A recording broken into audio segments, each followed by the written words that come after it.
Você sabia que estar em boa forma física pode controlar o risco causado pelo excesso de peso, reduzir a chance de ter câncer, proteger o cérebro e aumentar a sua sobrevida?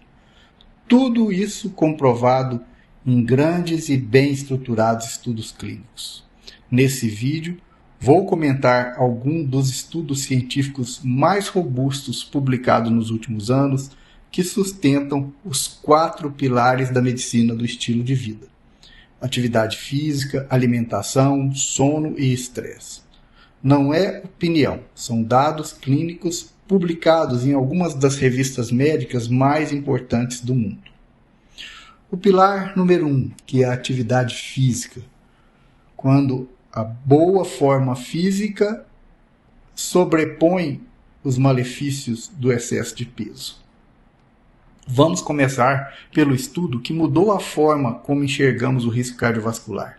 Uma revisão sistemática que reuniu 20 estudos com centenas de milhares de participantes avaliou a relação entre índice de massa corporal, o famoso IMC, aptidão cardiorrespiratória, mortalidade cardiovascular e mortalidade por todas as causas. O diferencial metodológico desse trabalho foi crucial. A aptidão física não foi autorreferida, não era o que o paciente relatava, mas medida por testes de esforço cardiopulmonar, o padrão ouro para avaliar o condicionamento físico. O grupo de referência foi formado por indivíduos com peso normal e boa aptidão física. Qual foi o resultado principal? Pessoas com sobrepeso ou obesidade, mas fisicamente bem condicionado, não apresentaram aumento estatisticamente significativo de mortalidade quando comparada aos magros e ativos fisicamente. Já indivíduos sedentários, independente do peso, magros ou obesos, tiveram um aumento de 2 a 3 vezes de risco de morte cardiovascular e morte por qualquer causa. A conclusão clínica: o sedentarismo é mais letal que o excesso de peso. Exercício e câncer, menos risco e mais sobrevida. Agora vamos aos dados de alguns estudos que buscaram relacionar boa forma física e câncer. Um grande estudo publicado numa revista chamada British Journal of Sports Medicine acompanhou mais de 85 mil pessoas com idade média de 63 anos por cerca de 5 anos e meio. A atividade física foi medida de forma objetiva, usando acelerômetros de pulso como relógios inteligentes ou outros pequenos equipamentos que o paciente carregava, usados por 7 dias consecutivos. O achado principal desse estudo foi: indivíduos mais ativos apresentaram 26% menos risco de desenvolver câncer em comparação aos menos ativos. E não para por aí. Um ensaio clínico publicado no The New England Journal of Medicine avaliou quase 900 pacientes com câncer de cólon, já tratados cirurgicamente e após quimioterapia adjuvante. Eles foram divididos em um grupo com exercício estruturado e supervisionado, um outro grupo, que seria o controle, que recebeu apenas orientações escritas para fazer exercícios. E os resultados foram impressionantes após um segmento de até 8 anos. Sobrevida livre de doença 28% maior no grupo do exercício acompanhado. Sobrevida global em 8 anos, 90% no grupo do exercício contra 83% no grupo controle, aquele que foi só apenas aconselhado a fazer exercício. Isso significa que a atividade física funciona como uma terapia adjuvante no tratamento de pacientes com câncer já diagnosticado. Outra situação que precisamos analisar é exercício e cérebro. Nós já temos evidência sobre uma ação cognitiva positiva, algumas evidências de altíssimo nível. Isso é, em 2024, o JAMA publicou os resultados do estudo Pointer. Mais de 2.000 adultos idosos com risco aumentado para demência foram acompanhados por 2 anos. Eles foram randomizados para intervenção estruturada e supervisionada. Isso é, exercício, um personal, um professor de educação física e acompanhado dia a dia. E intervenção autoguiada, menos intensiva, apenas com orientações por escrito.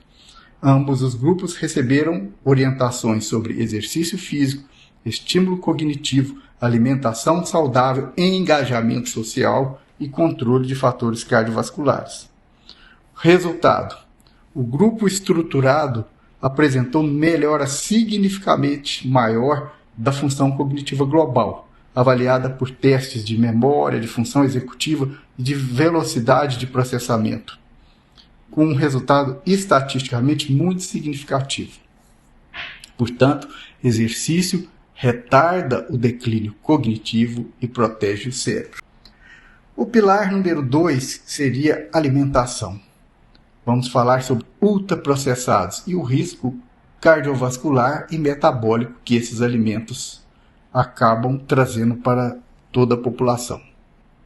Aqui os dados são alarmantes. Uma revisão publicada no British Medical Journal mostrou que o maior consumo de alimentos ultraprocessados está associado a 50% maior risco de morte cardiovascular, aumento significativo de diabetes tipo 2, maior prevalência de ansiedade e depressão.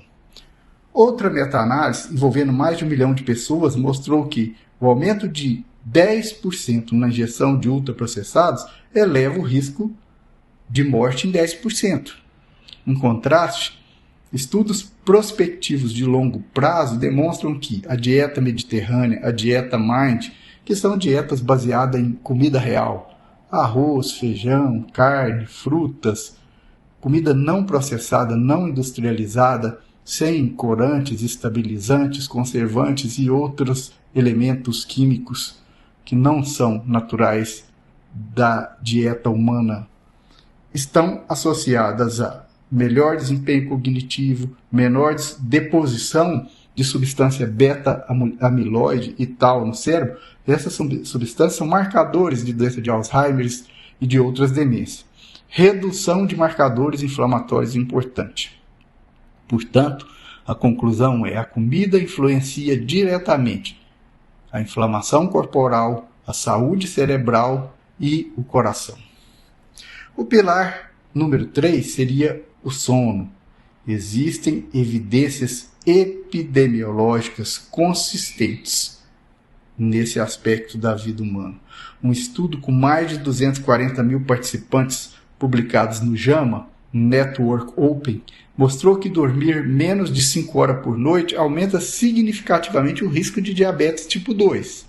Um outro artigo, publicado no American Journal of Lifestyle Medicine, analisando 29 revisões sistemáticas, concluiu que dormir menos de 7 horas aumenta a mortalidade de 6 a 15%, eleva o risco de hipertensão, infarto, AVC e obesidade em até 50%.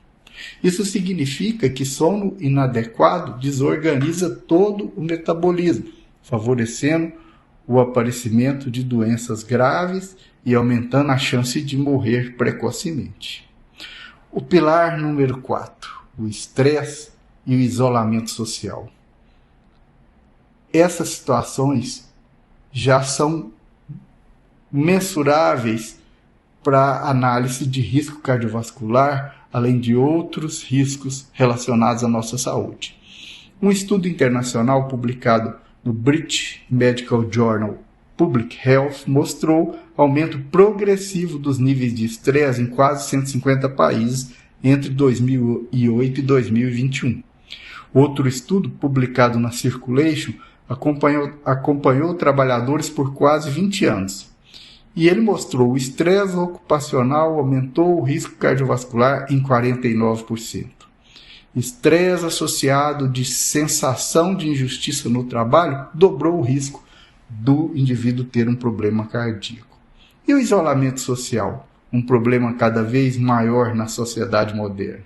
Uma meta-análise com 1,3 milhão de pessoas, publicada recentemente, mostrou que aqueles indivíduos que vivem isolados têm um aumento de 33% na sua mortalidade global. Isso nos ajuda a entender que solidão também é fator de risco cardiovascular. Esses estudos deixam uma mensagem inequívoca.